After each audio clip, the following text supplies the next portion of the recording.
Welcome back. Today we are going to talk about the Golden Age of Greece.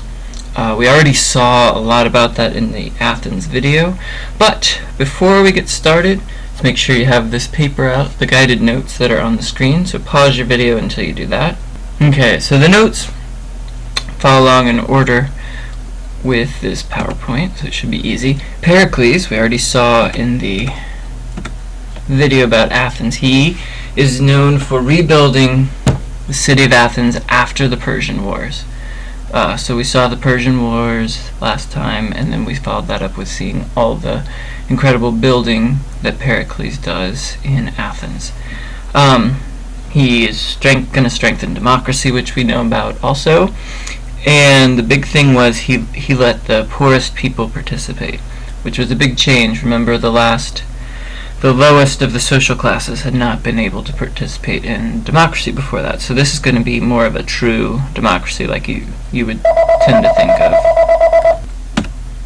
So, from our video, you probably remember that this is called the Parthenon. It's a temple built to Athena. That's what Athens is named after, the goddess Athena. And we know Pericles is the guy who built it. He's trying to show how powerful Athens was to the rest of the world, and did a good job. This is what it looks like today. You saw what it looked like when they built it with all the bright colors in the 30-foot tall statue on a 10-foot base, so it was about 4 stories tall. The statue inside was about 4 stories tall. And this is the Acropolis. The Parthenon on top of the Acropolis in downtown Athens. So you can see it's a raised, fortified hill in the center of the city of Athens. Now, on all these buildings you've seen, there's 3 different types of columns. You need to be able to identify the columns. So this is Doric. It's the simplest of the columns. This is some more examples. So this is a modern example. These are some ancient ones that are still standing in Greece. Ionic. So the way I remember Ionic is it's got 2 little eyes. It's slightly more fancy than the Doric. So they start with the Doric, then they become more fancy. They've got some decoration here and up here in addition to the 2 eyes on the Ionic columns. So here are some real-world examples. And then we have Corinthian, which is the most complicated of all of them. It's also the last. It's also the longest. So the simplest one, Doric, Ionic, has the eyes, and then the complicated one has the complicated name, Corinthian. And this is what it looks like in some real-life examples. And then on top of that, this is called a frieze. So you can see in here there is a wise man making judgments based on these scrolls. Inside is a court. So in a frieze it usually tells you what goes on inside the building. So they have special types of columns the Greeks use, but also they have this triangle at the top usually that is called a frieze. So let's look at some Greek art. We already saw a lot of this stuff. It glorifies humans, particularly the body. It shows their ideals of beauty. So this is not necessarily what people in Greece looked like. It's what they wanted people to look like. And it's going to show harmony and balance in their art. So that's their big thing, is everything should be balanced.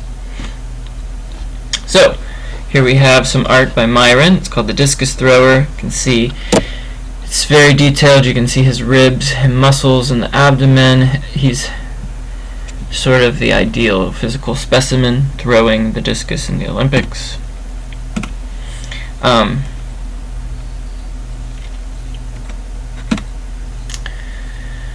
We have Phidias, who is famous for this statue of Athena,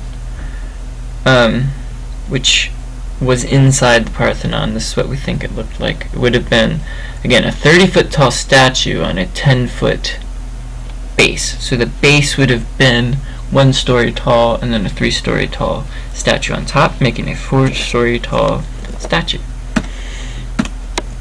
We have Homer, the poet you've heard about.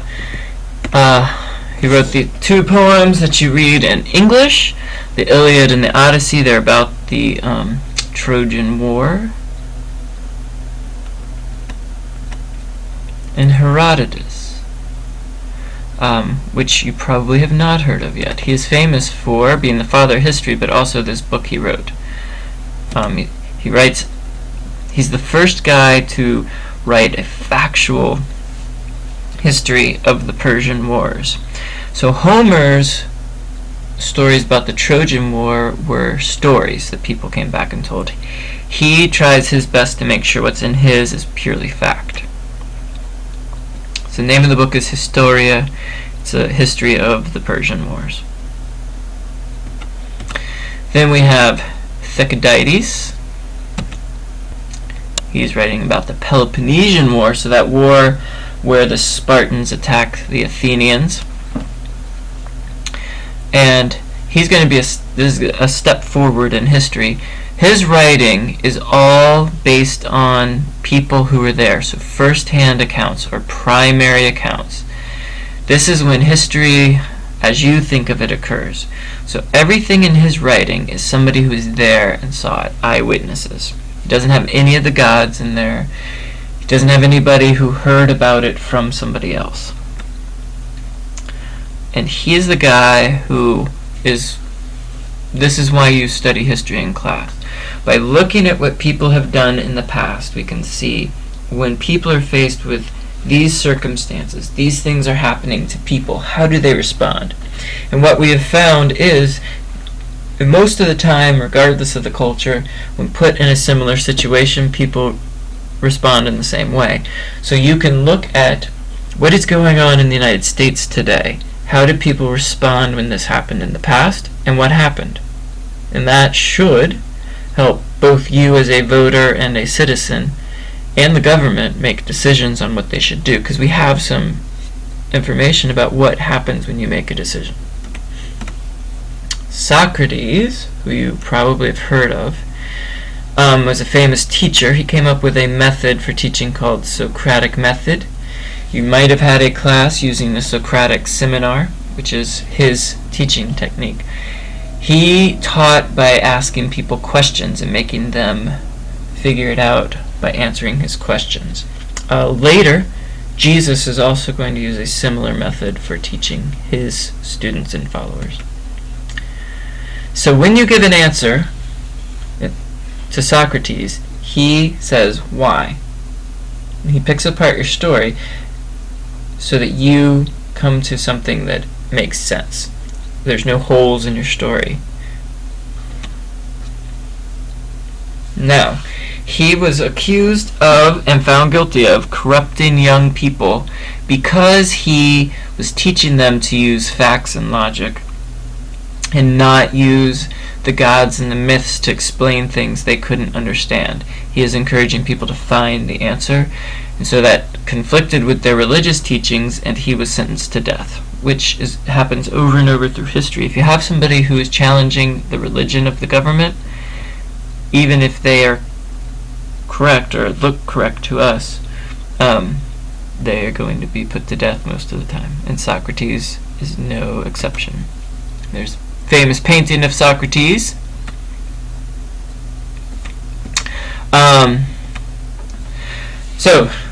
Famous book, The Republic, written by Plato, is famous for being the first political science book or book about government.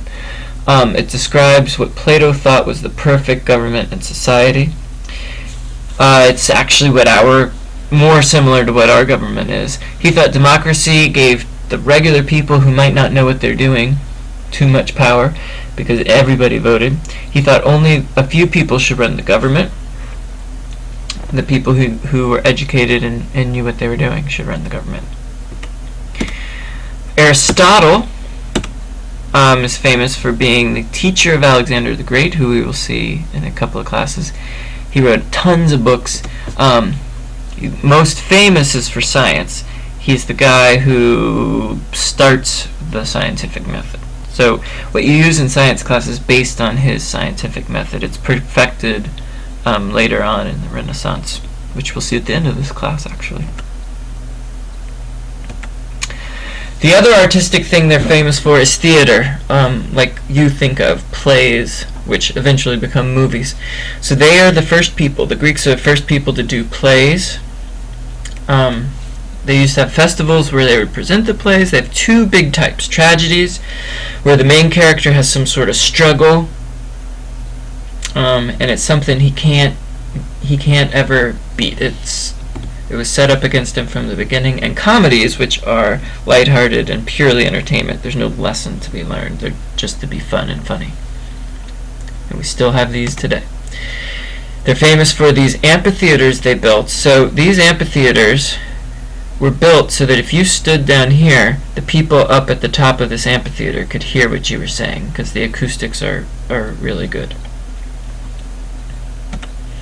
Here's some more examples.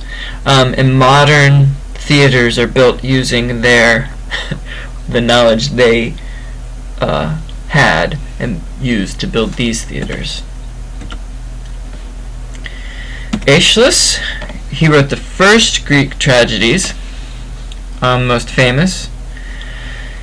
Orestia, I believe all that you're required to know for your tests, the SOL and everything else, is he wrote tragedies. Sophocles also wrote tragedies, the most famous of these being Oedipus Rex. He believed people can't avoid suffering. So Oedipus Rex was about a guy who was in love with his mother, and so that is the obstacle he could not overcome. Archimedes brings us pi, the value pi that you learn about in math class. He also is the guy who comes up with the pulley and the lever, which is what most of our big tools are based on, are his simple machines, and the math pi, which leads us to more complex engineering. Then we have Hippocrates. He's the father of medicine. Before you can be a doctor today, you have to take the Hippocratic Oath that says you will not do harm to any of your patients. So he thought healthy people have to be clean, eat well, and get plenty of rest, which is what we believe today for the most part. And there is the Hippocratic Oath. Pythagoras comes up with the Pythagorean theorem that you do in math class. A squared plus b squared equals c squared. So that's geometry that he developed. Euclid also does geometry. He comes up with something called the Elements of Geometry, where he took all the knowledge anybody had on geometry and puts it in one book. So you now are going to need to do a little exit ticket on these people. So you might want to look over your stuff first to get familiar with them. If you have any questions about anything, let me know. And we're going to have a project on the famous Greek people that will be due soon.